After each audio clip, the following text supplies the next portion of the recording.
ಶ್ರೀ ಗುರುಭ್ಯೋ ನಮಃ. ಇದು ಮಧ್ವವಿಜಯದ 3ನೇ ಸರ್ಗ. ಅದರಲ್ಲಿ ಈಗ 17ನೇ ಶ್ಲೋಕವನ್ನು ಶ್ರವಣ ಮಾಡಬೇಕು. ಕಳೆದ ದಿವಸ ಈ 3ನೇ ಸರ್ಗದ 16 ಪದ್ಯಗಳನ್ನು ನೋಡಿದಾಗ ವಾಸುದೇವ ಚಿಕ್ಕವನಾಗಿದ್ದ ತೋರಿಸಿದಂಥ ಕೆಲವು ಲೀಲೆಗಳು ಅದನ್ನೆಲ್ಲ ನೋಡಿದೆವು.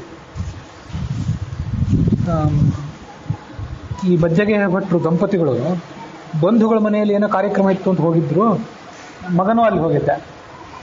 ಆ ನಡುವೈರಿ ಅನ್ನುವಂಥ ಊರದು. ಅಲ್ಲಿಂದ ಕೊಡವೂರು ಕಾನನೆ, ಅಲ್ಲಿಂದ ತಾಳೆಕುಡೆ, ಅಲ್ಲಿಂದ ಉಡುಪಿ. ನಡುವೈರಿ ತನಕ ಪಾದರಿ ಕ್ಷೇತ್ರದಿಂದ ತಂದೆ ತಾಯಿಗಳ ಜೊತೆ ಹೋಗಿದ್ದ.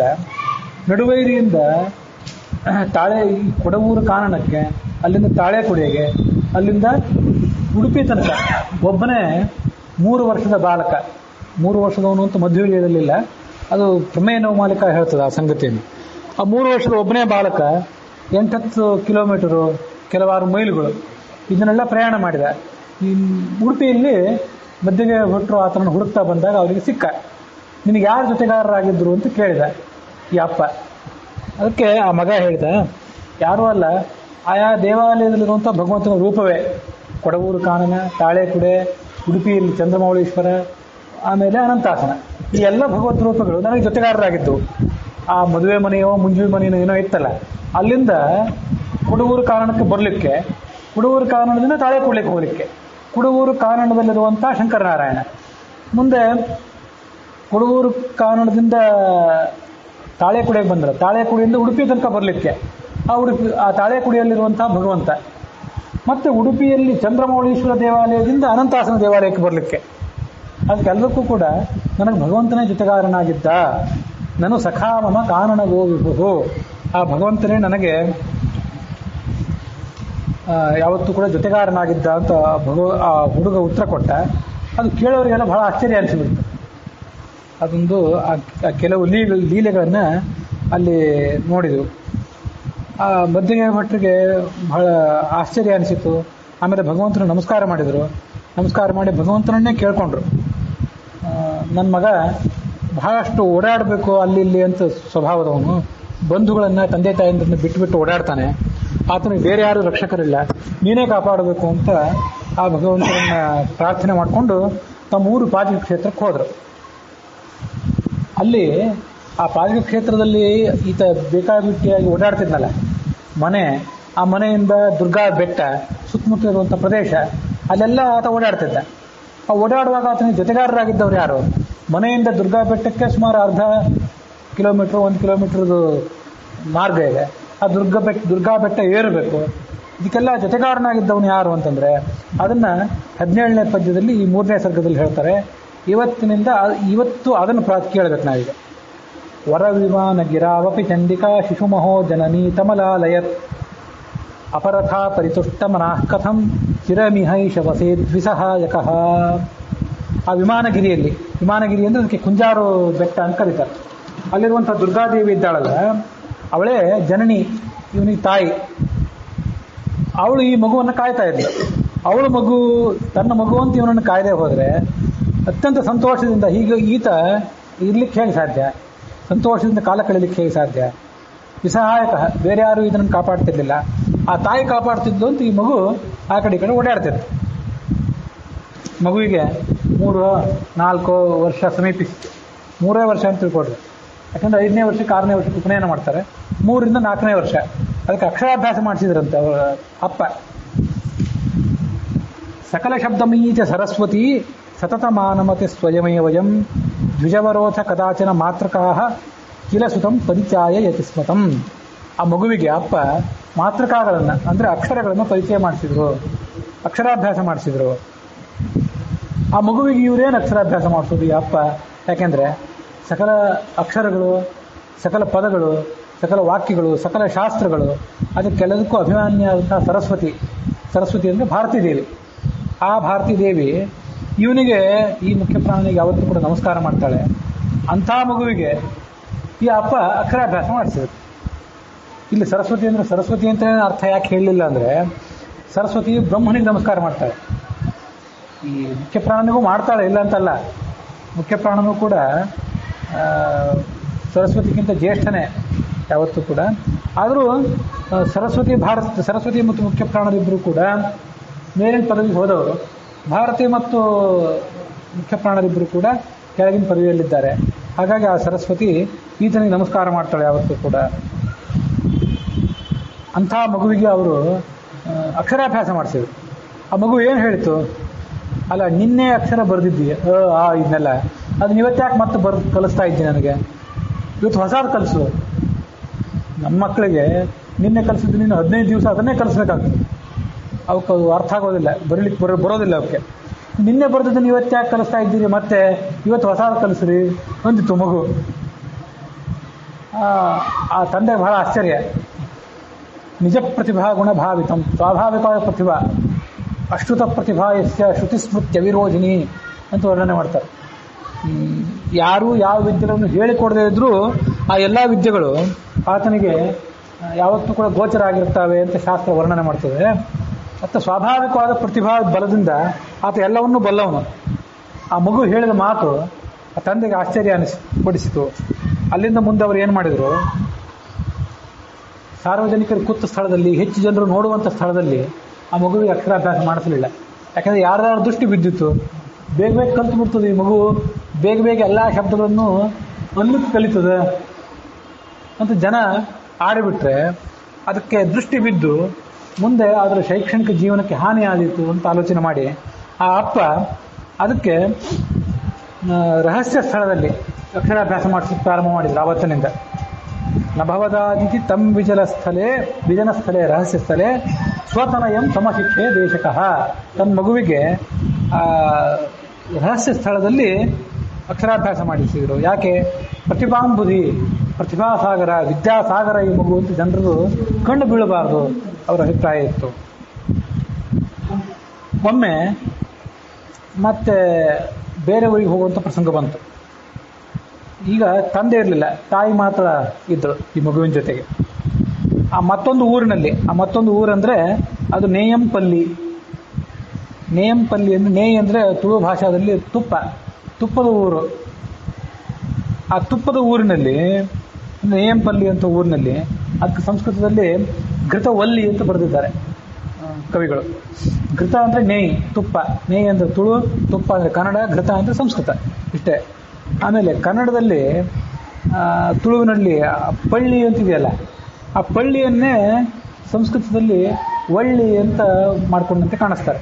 ಅದು ಕೆಲವು ಕಡೆ ಪ ಬ ವ ಇವೆಲ್ಲ ಒಂದಾಗಿಬಿಡ್ತಾರೆ. ಆ ದೃಷ್ಟಿಯಿಂದ ಅದು ಘೃತವಲ್ಲಿ ಅಂತ ಮಾಡ್ಕೊಂಡಿದ್ದಾರೆ. ಗೋವಿಂದಾಚಾರ್ಯ ಏನು ಹೇಳ್ತಾರೆ ಅಂದರೆ, ಪ್ರಾಯ ಸಂಸ್ಕೃತದಲ್ಲಿಯೂ ಕೂಡ ಈ ನಾರಾಯಣ ಪಂಡಿತರೇ ಮೂಲ ರಚನೆ ಮಾಡುವಾಗ ಘೃತಪಲ್ಲಿ ಅಂತಲೇ ಮಾಡಿರಬೇಕು. ಪ್ರತಿಯೇ ಪ್ರಭುಣ ಘೃತ ಪಲ್ಯಪಿ ಅಂತ ಇದ್ದಿರಬೇಕು.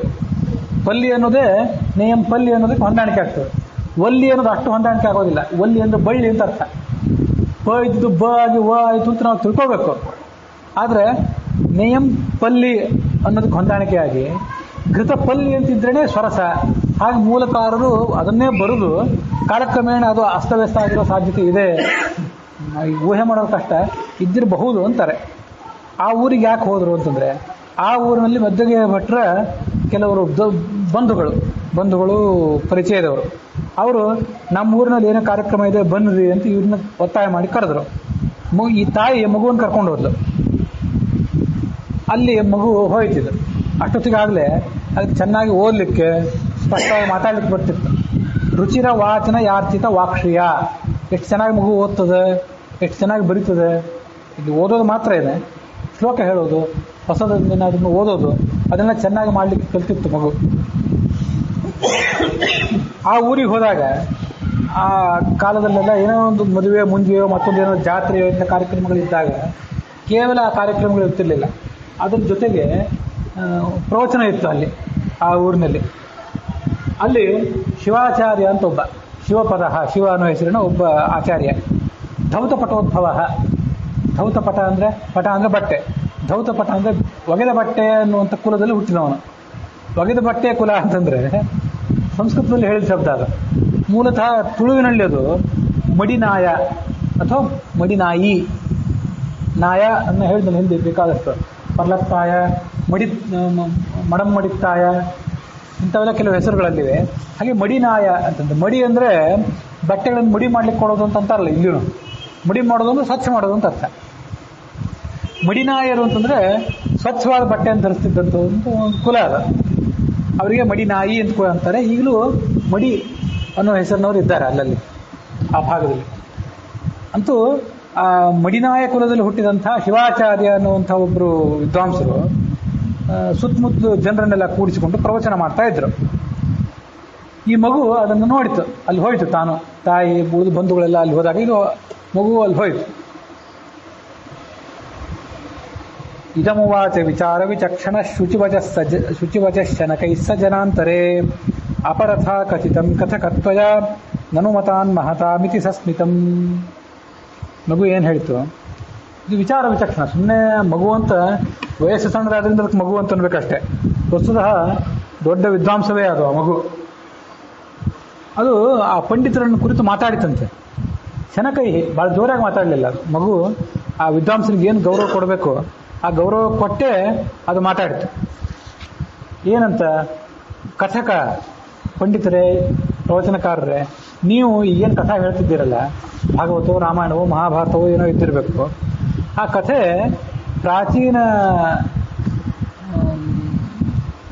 ಪ್ರಾಜ್ಞರು ಏನಿದ್ದಾರೆ ಅವರ ಅಭಿಪ್ರಾಯಕ್ಕೆ ಅನುಗುಣವಾಗಿಲ್ಲ. ಶುಕಾಚಾರ್ಯರು, ವೇದವ್ಯಾಸರು, ವೈಶಂಪಾಯನರು ಏನು ಕಥಾ ಬರೆದಿದ್ರು ಅದಕ್ಕೆ ಹೊಂದಾಣಿಕೆ ಆಗುವಂತೂ ಇಲ್ಲ ನಿಮ್ಮ ಕಥಾ ಅಂದುಬಿಡ್ತು. ನಾನು ಮತಾನ್ ಮಹತಾಮಿತಿ ಸಸ್ಮಿತಂ. ಮಹತಾನ್ ಮತಾತ್, ದೊಡ್ಡವರ ಶುಕಾಚಾರ್ಯರ ವೇದವ್ಯಾಸರ ಮತಕ್ಕಿಂತ ಭಿನ್ನವಾಗಿ ನೀವು ಕಥಾ ಹೇಳ್ತಾ ಇದ್ದೀರಿ, ಇದು ವಿರುದ್ಧವಾಗಿದೆ ಅಂದುಬಿಡ್ತಿದ್ವಿ 3-4 ವರ್ಷದ ಮಗು. ಜನರಿಗೂ ಆಶ್ಚರ್ಯ, ಇದೇನು ಅಂತ, ಇದು ಮಗು ತಪ್ಪು, ನೀವು ಹೇಳ್ತಿರೋ ಕಥೆ ತಪ್ಪು ಅಂತ ವಿದ್ವಾಂಸರನ್ನು ಕುರಿತು ಹೇಳ್ತಾ ಇದೆಯಲ್ಲ ಇದು ಮಗು. ಅಗಣಯನ್ನ ಶಿವಂ ಜನತಾ ತದಾ ಸವಚನೆ ವಸುದೇವ ಸುತಾಫಯೇ ಮುಖರಮಿಚ್ಚತಿ ಕೋಮೃಗ ಧೂರ್ತಕಂ ಪ್ರಕೃತ ಹುಂಕೃತ ಸಿಂಹ ಶಿಶೌಸತಿ. ಈ ಮಗು ಮಾತಾಡಲಿಕ್ಕೆ ಪ್ರಾರಂಭ ಮಾಡಿದರೆ ಅವಿದ್ದು ಈ ನೆರೆದ ಜನ ಎಲ್ಲ ಆ ಪಂಡಿತನ ಕಡೆಯಿಂದ ಮುಖ ತಿರುಗಿಸಿಬಿಟ್ರು. ಮಗು ಏನು ಹೇಳ್ತದೆ ಅಂತ ಈ ಕಡೆ ತಿರುಗಿಬಿಟ್ರು. ಯಾಕೆಂದ್ರೆ ಸಿಂಹ ಅದು ದೊಡ್ಡದೇ ಇರಲಿ ಸಣ್ಣದೇ ಇರಲಿ, ಸಿಂಹ ಗರ್ಜನೆ ಮಾಡ್ಲಿಕ್ಕೆ ಶುರು ಮಾಡಿದ್ರೆ ಜನ ಆ ಕಡೆ ನೋಡ್ತಾರೆ, ನರಿಯನ್ನು ಯಾರು ಗಮನಿಸೋದೇ ಇಲ್ಲ. ಅದೊಂದು ಹೋಲಿಕೆ. ಆಮೇಲೆ ಹಾಗಾಯ್ತು, ಆ ಪ್ರವಚನಕಾರ ಹೇಳ್ತಿರೋದು ಸರಿ ಇಲ್ಲ, ಕಥಾ ಸರಿ ಇಲ್ಲ ಅಂತೀಯಲ್ಲ, ಹಾಗಾದ್ರೆ ನೀನೇ ಹೇಳು ಅಂದ್ರು ಜನರು. ಅದೇನಪ್ಪ ಕಥೆ ಸರಿ ಹೇಳೋದು ಹೇಗೆ, ಅದನ್ನೇ ಹೇಳೋದು. ಗದಿತವತಿ ಉಚಿತಾರ್ಥ ಉದಾಹರತ. ಆ ಮಗು ಸರಿಯಾದ ಮಾರ್ಗವನ್ನು ತೋರಿಸಿ ಹೇಳ್ತದ್ದು, ಹೀಗಾಗಬೇಕು ಕಥೆ, ಹೀಗಿರಬೇಕು. ಆ ಜನರಿಗೆಲ್ಲ ಆಶ್ಚರ್ಯ ಅನಿಸ್ತು. ಜನ ಅದನ್ನು ಮೆಚ್ಚಿದ್ರು. ಅಷ್ಟೇ ಅಲ್ಲ, ಸುರೈಹಿ ವಿಜಯಾಂಕುರ ಪೂಜಕೈಹಿ, ದೇವತೆಗಳ ಮೇಲೆ ನಿಂತು ನೋಡ್ತಾ ಇದ್ರು. ಅವರು ಈ ವಿಜಯಾಂಕುರವನ್ನ, ಈ ಮುಖ್ಯ ಪ್ರಾಣನ, ಈ ವಾಸುದೇವನ ದಿಗ್ವಿಜಯ ಮುಂದಾಗಬೇಕಾಗಿದೆಯಲ್ಲ, ಅದೊಂದು ಮೊಳಕೆ ಇದು. ಅದಕ್ಕೊಂದು ಸಣ್ಣ ಮೊಳಕೆ. ಆ ಮೊಳಕೆಯನ್ನು ಈಗಲೇ ಆ ದೇವತೆಗಳು ಸಂತೋಷಪಟ್ಟು ಮೆಚ್ಚಿದ್ರು. ಮೆಚ್ಚಿ ದೇವತೆಗಳು ಮೆಚ್ಚಿದ್ರು, ಜನರು ಮೆಚ್ಚಿದ್ರು. ಕಥೆ ಏನು ಅಂತ ಇಲ್ಲ ಇಲ್ಲಿ. ಯಾಕೆಂದ್ರೆ ಈ ಮಗು ಮುಂದೆ ಮಹಾಭಾರತ ತಾತ್ಪರ್ಯದನ್ನೇ, ಭಾಗವತ ತಾತ್ಪರ್ಯಗಳನ್ನು ಬರೆದದ್ದು ಮಗು ಇದು. ಹಾಗಾಗಿ ಪುರಾಣಗಳಲ್ಲಿ ಅರ್ಥ ವ್ಯತ್ಯಾಸ ಬರದಂತೆ, ಪರಸ್ಪರ ವಿರೋಧ ಬರದಂತೆ ಹೇಗೆ ಪ್ರವಚನಗಳನ್ನು ಮಾಡಬೇಕು, ಪುರಾಣಗಳನ್ನು ಹೇಗೆ ಎಡಿಟ್ ಮಾಡಬೇಕು ಅನ್ನೋದನ್ನ ಜಗತ್ತಿಗೆ ತೋರಿಸಿಕೊಟ್ಟ ಮಗು. ಆ ಕಾಲದಲ್ಲಿ ಆ ಯಾವ ಶಾಸ್ತ್ರಗಳು ಇರಲಿಲ್ಲ. ವೇದವ್ಯಾಸರು ಆ ಮಹಾಭಾರತ ಭಾಗವತಾದಿಗಳನ್ನು ರಚನೆ ಮಾಡಿ 18 ಪುರಾಣಗಳನ್ನು ರಚನೆ ಮಾಡಿ 4200-300 ವರ್ಷ ಆಗಿ ಹೋಗಿತ್ತು ವೇದವ್ಯಾಸರ ಅವತಾರದ ಬಳಿಕ. ಆ ವೇದವ್ಯಾಸರ, ಶುಕಾಚಾರ್ಯರ, ವೈಶಂಪಾಯನರ ನಿಜವಾದ ಮಾರ್ಗ ತಪ್ಪಿ ಹೋಗಿತ್ತು. ಆ ಶಿವಾಚಾರ್ಯನಿಗೆ ಅದು ಗೊತ್ತಾಗದಿರೋದು ಆಶ್ಚರ್ಯ ಅಲ್ಲ. ಈ ಮಗುವಿಗೆ ಗೊತ್ತಾಯಿತು, ಜನ ಅದನ್ನು ಮೆಚ್ಚಿದ್ರು. ಆಯಿತು, ಕಾರ್ಯಕ್ರಮ ಮುಗೀತು. ತಾಯಿ ಜೊತೆಗೆ ಮಗು ಮನೆಗೆ ಬಂತು. ತಂದೆಗೆ ಹೇಳಿತು, ನಡೆದದನ್ನೆಲ್ಲ ಹೇಳಿತು. ಅಲ್ಲ, ನಾನು ಹೇಳಿದ್ದು ಸರಿಯಾ, ನಾನು ಹೇಳಿದ್ದು ತಪ್ಪ, ಆ ಶಿವಾಚಾರ್ಯ ಹೇಳಿದ್ದು ತಪ್ಪ, ನೀನೇ ಹೇಳು. ನಿಗದತಾಥ ಶಿವ ಕಥಕಸ್ಸ ಕಿಂ ವಿತತಗೀಹಿ ಅಥವಾ ವಿಕೀರಯನ್. ವಿತತಗೀಹಿ ಅಂದ್ರೆ ತಪ್ಪು ಮಾತಾಡಿದ್ದು. ನಾನು ಹೇಳಿದ್ದು ತಪ್ಪ, ಶಿವಾಚಾರ್ಯ ಹೇಳಿದ್ದು ತಪ್ಪ. ತಂದೆಗೆ ಆಶ್ಚರ್ಯ. ನನು ಸುತಾ ವಿತತಂ ಕಥಿತಂ ತ್ವಯೇತ್ಯಮು ಮುದೀರ್ಯ ಸ ವಿಸ್ಮಯಮಸ್ಮರತ್ ಪ್ರಕೃತಿತ ಕೃತಿತ ಖಲು ಮೇ ಶಿಶೋರ್ ಮದಧಿನಾಥ ದಯೋದಯಜೇತ್ಯಸೌ. ನೀನು ಹೇಳಿದ್ದು ತಪ್ಪಲ್ಲಪ್ಪ, ನೀನು ಹೇಳಿದ್ದು ಸರಿಯಾಗಿದೆ ಅಂದರು ಆ ಭಟ್ರು. ಅದನ್ನು ಒಪ್ಪಿದ್ರು, ಯಾಕಂದ್ರೆ ಅವರೇ ದೊಡ್ಡ ವಿದ್ವಾಂಸ. ಅವರಿಗೆ ಆಶ್ಚರ್ಯವೂ ಕೂಡ ಆಯಿತು, ಈ ಮಗುವಿಗೆ ಈ ರಹಸ್ಯ ಹೇಗೆ ಹೊಳಿತು ಅಂತ. ಮತ್ತು ನನ್ನ ಮಗುವಿಗೆ ಬಂದಿರುವಂಥ ಈ ಜ್ಞಾನ ಇದೆಯಲ್ಲ, ಈ ನೈಪುಣ್ಯ ಇದೆಯಲ್ಲ, ಇದು ಪ್ರಕೃತಿತಃ ನೈಸರ್ಗಿಕವಾಗಿ ಬಂದದ್ದು. ಇದು ಯಾರು ಹೇಳ್ಕೊಟ್ಟದ್ದಲ್ಲ. ಇದಕ್ಕೆ ಪ್ರಕೃತಿ ಅಂದರೆ ಬರೇ ನೈಸರ್ಗಿಕವಾಗಿ ಬಂದದ್ದು ಅಂತ ಅಷ್ಟೇ ಅಲ್ಲ, ಲಕ್ಷ್ಮೀದೇವಿಯಿಂದ ಮತ್ತು ಪುರುಷನಾದಂಥ ಪರಮಾತ್ಮನಿಂದ ಬಂದದ್ದು ಅಂತಲೂ ಅರ್ಥ.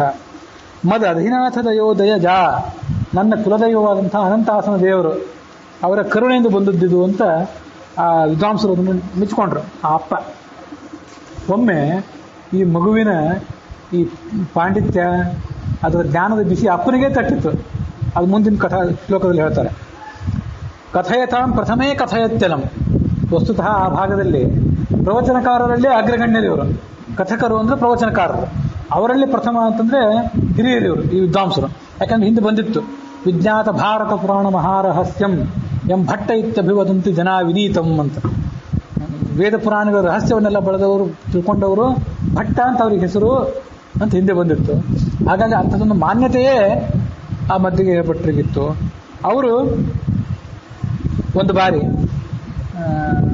ಎಲ್ಲಿ ಅಂತಿಲ್ಲ, ಅದು ಪಾಲಿ ಕ್ಷೇತ್ರದಲ್ಲಿಯೋ ಅಥವಾ ಅನಂತಾಸನ ದೇವಾಲಯದಲ್ಲಿಯೋ, ಪ್ರಾಯ ಅನಂತಾಸನ ದೇವಾಲಯವೇ ಇದ್ದಿರಬೇಕು, ಉಡುಪಿಯಲ್ಲೇ ಇದ್ದಿರಬೇಕು. ಜನಸಂಘವೃತೆ, ಸುತ್ತಮುತ್ತ ಜನರನ್ನೆಲ್ಲ ಕೂಡಿಸ್ಕೊಂಡು ಅವ್ರ ಕಥೆ ಹೇಳ್ತಾ ಇದ್ದಾರೆ. ಅಪ್ಪ ಪುರಾಣ ಪ್ರವಚನ ಮಾಡ್ತಿದ್ದಾರೆ.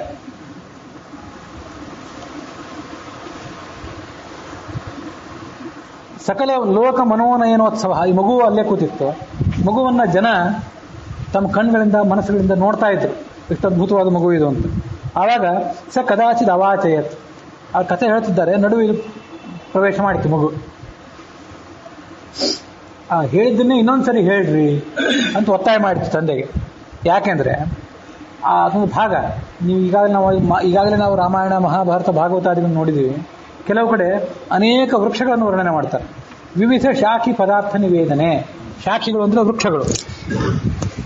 ಆ ವೃಕ್ಷಗಳಿಗೆ ಏನೇನು ಅರ್ಥ, ಯಾವ್ಯಾವ ಸಂಸ್ಕೃತ ಶಬ್ದಕ್ಕೆ ಏನೇನು ಕನ್ನಡದ ಅರ್ಥ ಅಂತನ್ನೋದನ್ನ ವರ್ಣನೆ ಮಾಡುವ ಪ್ರಸಂಗ.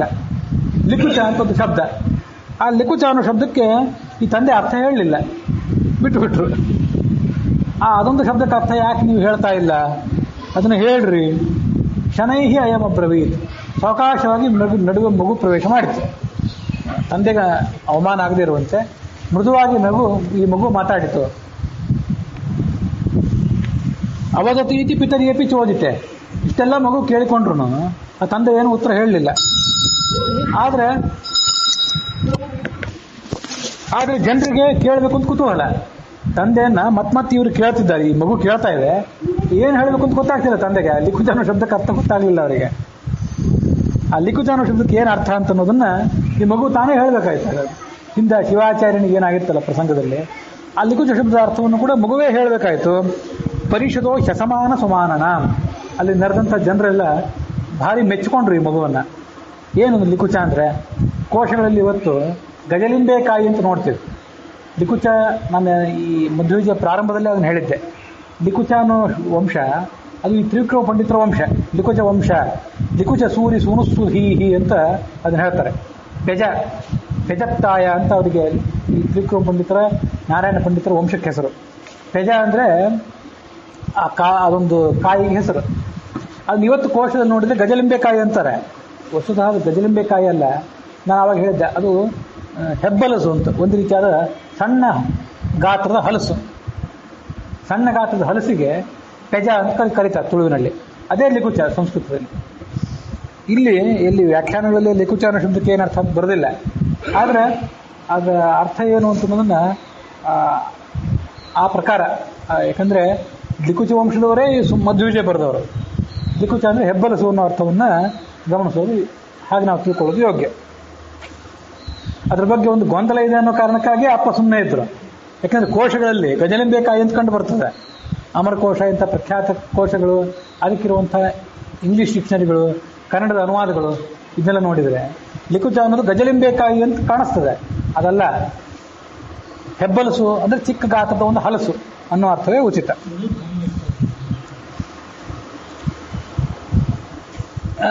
ಇಷ್ಟು ಇಂಥ ವಿಚಿತ್ರವಾದ ಚಟುವಟಿಕೆಗಳನ್ನೆಲ್ಲ ಮಗು ತೋರಿಸಿತು. ಜಗತ್ತಿಗೆಲ್ಲ ಕುತೂಹಲ ಅದರ ಜ್ಞಾನದ ಬಗ್ಗೆ, ಮಗುವಿನ ಕುತೂಹಲ ಜ್ಞಾನದ ಬಗ್ಗೆ. ಮುಂದೆ ಅದಕ್ಕೆ 5 ವರ್ಷ 6 ವರ್ಷ ಸಮೀಪಿಸಿ 5 ವರ್ಷ ಅಥವಾ 8 ವರ್ಷ ಸಮೀಪಿಸಿರ್ಬೇಕು. 8 ವರ್ಷಕ್ಕೆ ನಾವೆಲ್ಲ ಉಪನಯನ ಮಾಡ್ತೀವಿ ಗರ್ಭಾಷ್ಟಮದಲ್ಲಿ. 7ನೇ ವರ್ಷದಲ್ಲೇ ಮಾಡ್ತಾರೆ.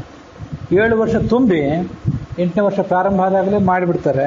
5ನೇ ವರ್ಷಕ್ಕೂ ಕೂಡ ಬ್ರಹ್ಮವರ್ಚಸ ಕಾಮಸ್ತು, ಮಗು ಬ್ರಹ್ಮವರ್ಚಸ್ವಿ ಆಗಬೇಕು ಅಂತ ಏನಾದರೂ ಅಪೇಕ್ಷೆ ಇದ್ದರೆ, ದೊಡ್ಡ ಜ್ಞಾನಿ ಆಗಬೇಕು ಅಂತ ಅಪೇಕ್ಷೆ ಇದ್ದರೆ 5ನೇ ವರ್ಷಕ್ಕೂ ಉಪನಯನ ಮಾಡಬಹುದು ಅಂತ ಅಭಿಪ್ರಾಯ ಇದೆ. ಹಾಗಾಗಿ ಆ ಮಗುವಿಗೆ ಉಪನಯನ ಮಾಡಬೇಕು ಅಂತ ಈ ತಂದೆ ಅಪೇಕ್ಷೆ ಪಟ್ಟರು.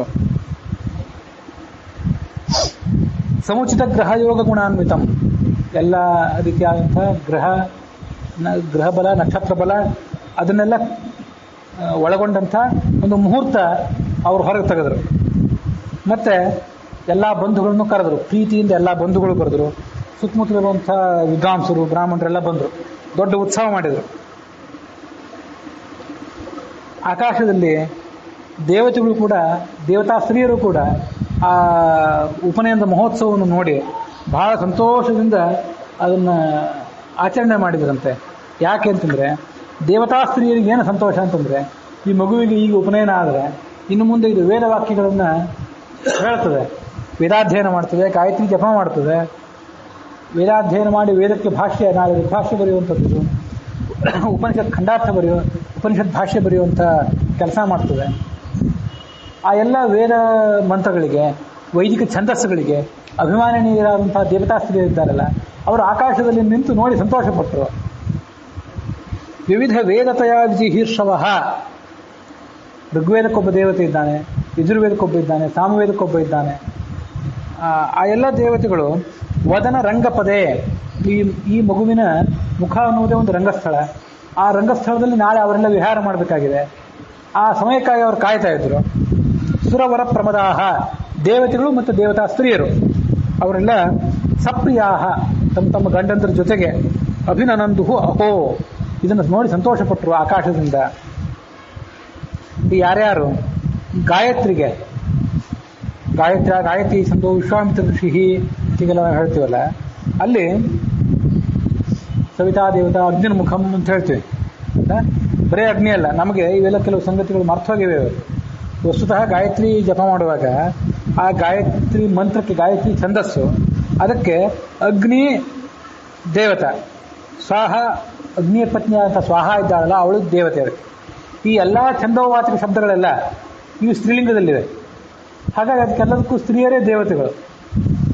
ಗಂಡ ಹೆಂಡತಿ ಇದ್ದಾಳಂದ್ರೆ ಗಂಡನೂ ಇದ್ದೇ ಇರ್ತಾನೆ. ಹಾಗೆ ಗಾಯತ್ರಿಗೆ ಸ್ವಾಹ ಮತ್ತು ಅಗ್ನಿ, ಉಷ್ಣಿಕ್ ಛಂದಸ್ಸಿಗೆ ಸೂರ್ಯನ ಪತ್ನಿಯಾದಂಥ ಸಂಜ್ಞಾದೇವಿ, ಅನುಷ್ಠುಪ್ ಛಂದಸ್ಸಿಗೆ ಚಂದ್ರನ ಪತ್ನಿ ರೋಹಿಣಿ, ಬೃಹತಿ ಛಂದಸ್ಸಿಗೆ ಬೃಹಸ್ಪತಿಯ ಪತ್ನಿ ತಾರಾ, ವಿರಾಟ್ ಛಂದಸ್ಸಿಗೆ ಮಿತ್ರಾವರುಣರ ಪತ್ನಿಯಾದಂಥ ರೇವತಿ ಮತ್ತು ಗಂಗಾ, ಮಿತ್ರನ ಪತ್ನಿ ರೇವತಿ, ವರುಣನ ಪತ್ನಿ ಗಂಗಾ, ಇವರೆಲ್ಲ ವಿರಾಟ್ ಛಂದಸ್ಸಿಗೆ. ತ್ರಿಷ್ಟುಪ್ ಛಂದಸ್ಸಿಗೆ ಇಂದ್ರನ ಪತ್ನಿ ಶಚಿ, ಜಗತಿ ಛಂದಸ್ಸಿಗೆ ಹಿಂದೆ ಹೇಳಿದಂಥ ಎಲ್ಲ ಸ್ತ್ರೀಯರು ಕೂಡ. ಮುಂದೆ ಅತಿ ಛಂದಸ್ಸುಗಳು ಅಂತ ಕೆಲವಿವೆ, 24 ಅಕ್ಷರ, 28 ಅಕ್ಷರ, 32, 4 ಅಕ್ಷರ ಹೆಚ್ಚಾಗ್ತಾ ಹೋದರೆ ಅದೇ ಛಂದಸ್ಸುಗಳನ್ನು ಹೇಳ್ತಾರೆ. ಆ ಎಲ್ಲ ಲೆಕ್ಕಾಚಾರ ಮೀರಿದ ಮೇಲೆ ಅವನ್ನ ಅತಿ ಛಂದಸ್ಸು ಅಂತ ಕರೀತಾರೆ. ಆ ಎಲ್ಲ ಛಂದಸ್ಸುಗಳಿಗೂ ಕೂಡ ಈ ಎಲ್ಲ ದೇವತಾ ಸ್ತ್ರೀಯರು ಕೂಡ ಅಭಿಮಾನಿನಿಯರು. ಉಮಾದ್ಯಾಹ ವಾಂಗ್ಮಾನಿನ್ಯ, ವಾಕ್ಗೆ ಅಭಿಮಾನಿ ದೇವತೆ ಉಮಾದೇವಿ. ಭಾರತೀಯ ಸರಸ್ವತಿಯರು ಈ ವೇದವಾಕ್ಯಗಳಿಗೆ ಅಭಿಮಾನಿ ದೇವತೆಯರು. ಹೀಗೆ ಆ ದೇವತಾ ಸ್ತ್ರೀಯರೆಲ್ಲ ಛಂದಸ್ಸುಗಳಿಗೆ, ಆಯಾ ವೇದಗಳಿಗೆ ಅಭಿಮಾನಿನಿಯರಾದಂಥ ದೇವತೆಗಳಿದ್ದಾರೆ. ಅವರು ಈ ಮಗುವಿನ ಆ ಮುಖ ಅನ್ನುವ ರಂಗಸ್ಥಳದಲ್ಲಿ ವಿಹಾರ ಮಾಡಲಿಕ್ಕೆ ಅವಕಾಶಕ್ಕಾಗಿ ಕಾದಿದ್ದರು. ಅವರು ಸಂತೋಷಪಟ್ಟರು. ಆ ಉಪನಯನಕ್ಕೆ ಬೇಕಾದಂಥ ಎಲ್ಲ ಥರದ ಸಾಮಗ್ರಿಗಳನ್ನು ಈ ಭಟ್ಟರು ತಂದುಕೊಂಡ್ರು. ಅಗ್ನಿ ಪ್ರತಿಷ್ಠಾಪನೆ ಮಾಡಿದರು. ಉಪನಿನಾಯ ಸುತಂ ಸುಕುಮಾರಕಂ ಕುಶಲಿನಂ ಕುಶಲೀಕೃತ ಶೀರ್ಷಕಂ, ತಲೆ ಮುಂಡನ ಮಾಡಿ ಅವನಿಗೆ ಶಿಖಾ ಬಿಟ್ಟು, ಚಂಡಿಕೆ ಬಿಟ್ಟು ಆ ಮಗುವಿನ ಉಪನಯನ ಮಾಡಿದರು ಅವರು. ಪರಿಚರಾಗ್ನಿ ಗುರು ಚರಿತೌ ವ್ರತಃ ಸುಚರಣ ಪಠ ಸಾಧು ಸದಾಗಮಾನ್ ಇತಿ ಗುರೋಸ್ತು ಜಗದ್ಗುರು ಶಿಕ್ಷಣೆ ಸ್ಫುಟಮಹಾಸಿ ಸುರೈಃ ಕೃತ ಸಾಕ್ಷಿಭಿಃ. ಆಮೇಲೆ ಆ ತಂದೆ ಆ ಮಗುವಿಗೆ, ತಂದೆ ಮತ್ತು ಅಲ್ಲಿದ್ದಂಥ ಉಳಿದೆಲ್ಲ ವಿದ್ವಾಂಸರು ಅವರೆಲ್ಲ ಮಗುವಿಗೆ ಧರ್ಮವನ್ನು ಬೋಧನೆ ಮಾಡಿದರು. ಪರಿಚರ ಅಗ್ನಿಗುರು, ನಿತ್ಯ ಅಗ್ನಿ ಕಾರ್ಯ ಮಾಡು, ಗುರು ಸೇವಾ ಮಾಡು, ನಾಳೆ ಗುರುಕುಲಕ್ಕೆ ಹೋಗೋನಿದ್ದಿ, ಗುರು ಸೇವಾ ಮಾಡು, ತಂದೆ ತಾಯಿದ್ರ ಸೇವಾ ಮಾಡು, ಮಾತೃದೇವೋ ಭವ ಪಿತೃದೇವೋ ಭವ, ಚರಿತೋ ವ್ರತಃ, ಬ್ರಹ್ಮಚರ್ಯವನ್ನು ಪಾಲನ ಮಾಡು, ಸುಚರಣ ಒಳ್ಳೆಯ ಆಚರಣಶೀಲನಾಗಿರು, ಪಠ ಸಾಧು ಸದಾಗಮಾನ್, ಎಲ್ಲ ವೇದಗಳನ್ನು ಶಾಸ್ತ್ರಗಳನ್ನು ಅಧ್ಯಯನ ಮಾಡು. ಇತಿ ಗುರೋಹೋ ತ್ರಿಜಗದ್ಗುರು ಶಿಕ್ಷಣೆ, ಗುರುವಾದಂಥ ಅಪ್ಪ, ಪೌರೋಹಿತ್ಯ ಮಾಡಿಸಿದಂಥ ವಿದ್ವಾಂಸರು, ನೆರೆದಂಥ ಬ್ರಾಹ್ಮಣರು, ಈ ತ್ರಿಜಗದ್ಗುರುವಿಗೆ, ಮೂರು ಜಗತ್ತಿನ ಗುರುವಾದಂಥ ಈ ಮಗುವಿಗೆ ಅವರು ಬೋಧನೆ ಮಾಡಿದರು. ಅಲ್ಲಿ ಆಕಾಶದಲ್ಲಿ ದೇವತೆಗಳು ನಿಂತು ನೋಡ್ತಾ ಇದ್ದಿದ್ದು ಸಾಕ್ಷಿಯಾಗಿ ಅವರು ಜೋರಾಗಿ ನಕ್ಕು ಆ ಜಗದ್ಗುರುವಿಗೆ ನೀವೇನು ಶಿಕ್ಷಣ ಕೊಡ್ತೀರಿ ಅಂತೇಳಿ. ಇತಿ ಗುರೋಹ ಜಗದ್ಗುರು ಶಿಕ್ಷಣೆ ಸ್ಫುಟ ಮಹಾಸಿ, ಅವರ ಜೋರಾಗಿ ಅದನ್ನು ಅಪಹಾಸ್ಯ ಮಾಡಲಿಲ್ಲ, ನಕ್ರು ಅಷ್ಟೆ. ಜಿತಕುಮಾರ ಗುಣಂ ಸುಕುಮಾರಕಂ ನಿಜಕುಮಾರಮವೇಕ್ಷ ನಿರಂತರಂ ಸಮುಚಿತಾಚರಣೆ ಚತುರಂ ಸ್ವತಃ ಕ್ಷಿತಿಸುರೋ ಮುದಮಾಯದ ಶಿಕ್ಷಯನ್. ಆ ಮಗು ತಲೆ ಬೋಳಿಸ್ಕೊಂಡು ಅತ್ಯಂತ ನಿಷ್ಠಾವಂತನಾಗಿ ಆ ಒಂದು ಬ್ರಹ್ಮಚರ್ಯ ವ್ರತವನ್ನು ಪಾಲನೆ ಮಾಡ್ತಲ್ಲ, ಜಿತಕುಮಾರ ಗುಣಂ, ಸ್ಕಂದನಿಗಿಂತ ಹೆಚ್ಚಾಗಿ, ಸ್ಕಂದ ಅಥವಾ ಪುಟ್ಟ ಬಾಲಕ ಷಣ್ಮುಖ, ಅವನಿಗಿಂತ ಹೆಚ್ಚಾಗಿ ಚೆನ್ನಾಗಿ ಕಾಣ್ತಿದ್ದ, ಜ್ಞಾನ, ಅದು ರೂಪ ಇತ್ಯಾದಿ ಎಲ್ಲ ದೃಷ್ಟಿಯಿಂದ. ಆ ಮಗುವನ್ನು ಈ ತಂದೆ ನೋಡಿದ್ರು. ಸಮುಚಿತಾಚರಣೆ ಚತುರಂ ಸ್ವತಃ, ಅವನಿಗೆ ಯಾರೋ ಅದನ್ನು ಹೇಳ್ಕೊಡ್ಬೇಕಾಗಿದ್ದಿಲ್ಲ, ಎಲ್ಲವನ್ನು ತಾನೇ ಬಲ್ಲವನಾಗಿದ್ದ. ಅದನ್ನ ನೋಡಿ ಕ್ಷಿತಿಸುರೋ ಮುದಮಾಯುತ ಶಿಕ್ಷೆಯನ್, ಅದಕ್ಕೆ ಸಂಧ್ಯಾವಂದನೆ ಯಾರು ಮಾಡಿಸ್ಬೇಕಾಗಿಲ್ಲ, ಅಗ್ನಿ ಕಾರ್ಯ ಮಾಡಿಸ್ಬೇಕಾಗಿಲ್ಲ. ಒಂದ್ಸರಿ ನಮ್ಮ ಮಕ್ಕಳಿಗೆ ಉಪನಯನ ಮಾಡಿ ನೋಡ್ರಿ, ಸಂಧ್ಯಾವಂದನೆ ಮಾಡಿಸೋದು ಎಷ್ಟು ಕಷ್ಟದ ಕೆಲಸ. ಅದನ್ನ ಹಿಡ್ಕೊಂಡು ಕರ್ಕೊಂಡು ಬರಬೇಕು, ಸ್ನಾನ ಮಾಡಿಸ್ಬೇಕು, ಸ್ನಾನಕ್ಕಿಂತ ಮುಂಚೆ ಏನು ತಿನ್ನಬೇಡೋ ಇನ್ನು ಮುಂದೆ ಅಂತ ಹೇಳಬೇಕು, ಪ್ರತಿಯೊಂದು ಕೆಲಸ ಅದಕ್ಕೆ ಮಾಡಿಸ್ಬೇಕು, ಹೀಗೆ ಪುಂಡಗಳನ್ನು ಹಚ್ಕೊಂತ ಕೇಳ್ಕೊಡ್ಬೇಕು, ಎಷ್ಟು ಕಷ್ಟದ ಕೆಲಸ. ಆದರೆ ಈ ಮಗು ಎಲ್ಲವನ್ನು ತಾನೇ ಮಾಡ್ತಾ ಇತ್ತು. ಅಪ್ಪ ಅದನ್ನು ನೋಡಿ ಸಂತೋಷಪಟ್ಟರು. ಸಪಟ ಖಂಡ ಮಕಂಚನ ವತ್ವಚಿತ್ ಸ್ವವಿಭವಾನುಚರ್ಚಿತಂ ಚರಣಾಧಿಕಂ ಭುವನ ಭರ್ತುರಹೋ ಸ್ವನಿಗೂಹನಂ ಸುರಭಾಸು ಕುತೂಹಲ ಮಾತನೋತ್. ಈ ಮುಖ್ಯ ಪ್ರಾಣ ಆತ ಎಲ್ಲಿರಬೇಕಾದವನು? ಜಗದ್ಗುರು ಆದ್ದರಿಂದ ಪೀಠೆ ರತ್ನೋಪಕೃಪ್ತೆ ರುಚಿರ ರುಚಿಮಣಿ ಜ್ಯೋತಿಷಾ ಸನ್ನಿಸನ್ನಂ, ದೇವಪೀಠದಲ್ಲಿ ದೇವತೆಗಳ ಕಡೆಯಿಂದ ಸೇವಾ ಮಾಡಿಸ್ತಾ ಕುತ್ಕೋಬೇಕಾದವನು. ರತ್ನ ಖಚಿತವಾದ ಪೀಠದಲ್ಲಿ ವೈಭವೋಪೇತವಾದ ಆಭರಣ ಇತ್ಯಾದಿಗಳನ್ನು ಧಾರಣೆ ಮಾಡಿ ಕುತ್ಕೊಳ್ಬೇಕಾದವನು ತನ್ನ ವೈಭವಕ್ಕಿಂತ ತೀರಾ ವಿರುದ್ಧವಾಗಿ ಒಂದು ಬಟ್ಟೆ ತುಣುಕನ್ನು ಲಂಗೋಟಿ ರೂಪದಲ್ಲಿ ಉಟ್ಕೊಂಡಿದ್ದಾನೆ. ಉಟ್ಕೊಂಡು ತನ್ನ ವೈಭವನ್ನೆಲ್ಲ ಮುಚ್ಕೊಂಡು ಕೂತ್ಕೊಂಡಿದ್ದಾನೆ ಈ ಹುಡುಗ. ಅದು ಆ ದೇವತೆಗಳ ಸಭಾದಲ್ಲಿ ದೊಡ್ಡ ಆಶ್ಚರ್ಯ ಅನಿಸಿತು. ಆ ಮನುಷ್ಯನಾಗಿ ಹುಟ್ಟಿ ಇದೆಲ್ಲ ಮಾಡ್ತಿದ್ದಾನಲ್ಲ ಈ ಹುಡುಗ ಅಂತವ್ರು ಬಹಳ ಸಂತೋಷಪಟ್ಟರು ಅನ್ನುವಲ್ಲಿಗೆ ಆ ಮಧ್ವವಿಜಯದ 3ನೇ ಸರ್ಗದ 37ನೇ ಶ್ಲೋಕ ಇಲ್ಲಿಗೆ ಸಮಾಪ್ತಿಯನ್ನು ಕಂಡಿದೆ.